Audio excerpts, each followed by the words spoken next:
পর্যায়ে আপনাদের সামনে বক্তব্য নিয়ে আসছেন সৈয়দ মুফতি মোহাম্মদ রেজাউল করিম পীর সাহেব চরমরাই আমির ইসলামী আন্দোলন বাংলাদেশ।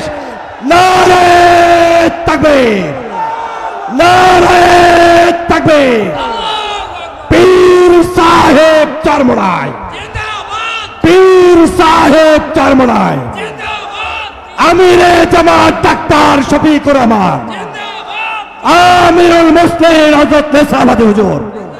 নারে তাকবীর। আসসালামু আলাইকুম ওয়া রাহমাতুল্লাহি ওয়া বারাকাতুহু। আলহামদুলিল্লাহি ওয়া কাফা ওয়া সালামুন আলা ইবাদিহিল্লাযীনা ইসতাফা, আম্মা বা'দ। ফাআউযু বিল্লাহি মিনাশ শাইতানির রাজীম। বিসমিল্লাহির রাহমানির রাহিম। কুল ইন্না সলাতি ওয়া নুসুকি ওয়া মাহইয়ায়া ওয়া মামাতি লিল্লাহি রাব্বিল আলামিন। সাদাকাল্লাহুল আলিয়্যুল আযীম। সবাই দুরূদ শরীফ পড়ি। আল্লাহুম্মা সাল্লি আলা সাইয়্যিদিনা ওয়া হাবিবিনা ওয়া মাওলানা মুহাম্মদ সাল্লাল্লাহু আলাইহি ওয়া আলা আলিহি ওয়া আসহাবিহি ওয়া বারাক ওয়া সাল্লাম। প্রতিনিধি সম্মেলনের সম্মানিত সভাপতি, মঞ্চে সম্মানিত উলামায়ে কেরাম সহ বিভিন্ন জাতীয় নেতৃবৃন্দ, সামনে উপস্থিত রয়েছেন ইসলাম প্রেমিক, দেশপ্রেমিক আমার ভাইরা। কথা বেশি লম্বা চওড়া না, সংক্ষেপ বলছি। আকলমাদ ইশারা বস আস্ত, যে নাকি জ্ঞানী হয় অল্প কথার মাধ্যমে সে পুরো বিষয়টা বুঝতে পারে।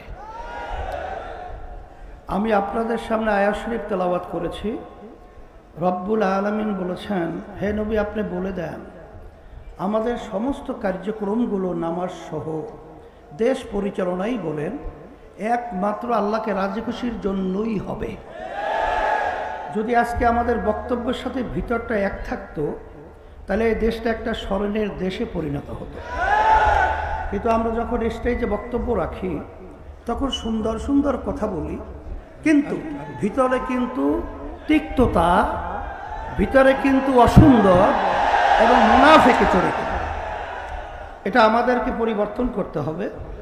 যদি এটা আমরা করতে পারি, আমাদের সুযোগ এসেছে 2024 5ই আগস্টের পরে এই দেশ গঠন করা এবং মানবতা মুক্তি পাওয়া, এবং বিশেষ করে বিদেশি তাবেদার থেকে এই দেশকে মুক্তি করার একটা সুবর্ণ সুযোগ এসেছে।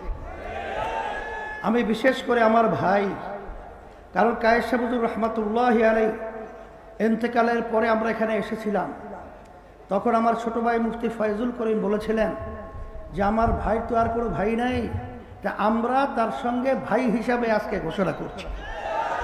সেই সুবাদে আবার সেই নেশারাবাদে এসেছি। আজকে আপনাদের উদ্বেগ, উদ্দীপনা, আপনাদের আন্তরিকতা এবং তার যে প্রচেষ্টা, এটা দেখার পরে আমাদের মনোবল আল্লাহর রহমতে আরও বেড়ে গেছে। আর সবসময় একটা কথা বলে রাখতে হবে, জাতীয় নেতৃবৃন্দ স্টেজে আছে, আলহামদুলিল্লাহ আমি সকলকে, আমাকে সহ আমি বলবো যে আমরা এই দেশের সন্তান, আর ইমানের একটা অংশ হলো দেশের আন্তরিকতা, মোহাব্বত। এটা আমাদের ভিতরে যদি থাকে, তাহলে আমার মন বলছে যে সারা দেশে আমি সফর করার পরে আমি যেটা দেখেছি, আজকে মানুষ অধীর আগ্রহে দিন রাত্র সময় মিনিট সেকেন্ড অপেক্ষা করছে যে আজকে যদি আমরা ইসলামের পক্ষে, মানবতার কল্যাণের পক্ষে, দেশের কল্যাণের পক্ষে যদি আজকে আমরা একটা বাক্স পাঠাতে পারি, আজকে বাংলাদেশের ভিতরে ইতিহাস রচনা হবে, বাংলার জমিন ইতিহাস রচনা করবে। সেই লক্ষ্যে আমি পীর সাহেব চরমরাই আমিরে জামাত ডাক্তার শফিকুর রহমান কথা বলছিলাম, কালেম মাগো মুসলমান। আমরা সবসময় একটা কথা মনে রাখতে হবে, আল্লাহ রাব্বুল আলামিন বলেছেন স্থলও ভাগে এবং পানিও ভাগে, যত বিপদ আপদ মুসিবত আমাদের হাতের কামাই। আমাদের হাতের কামাইয়ের কারণেই আজকে আমাদের দেশ হাজার হাজার মায়ের কোন সন্তান হারা হচ্ছে। আমাদের দেশের টাকা বিদেশে পাচার হচ্ছে। আজকে বাংলাদেশে বসে আজকে বিদেশের দাবিদারি করছে।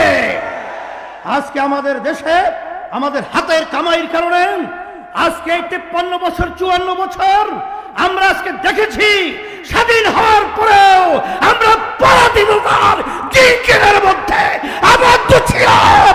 জিঞ্জির থেকে মুক্ত করতে হবে, বাংলাদেশকে স্বাধীন দেশ ঘোষণা করতে হবে ইনশাআল্লাহ।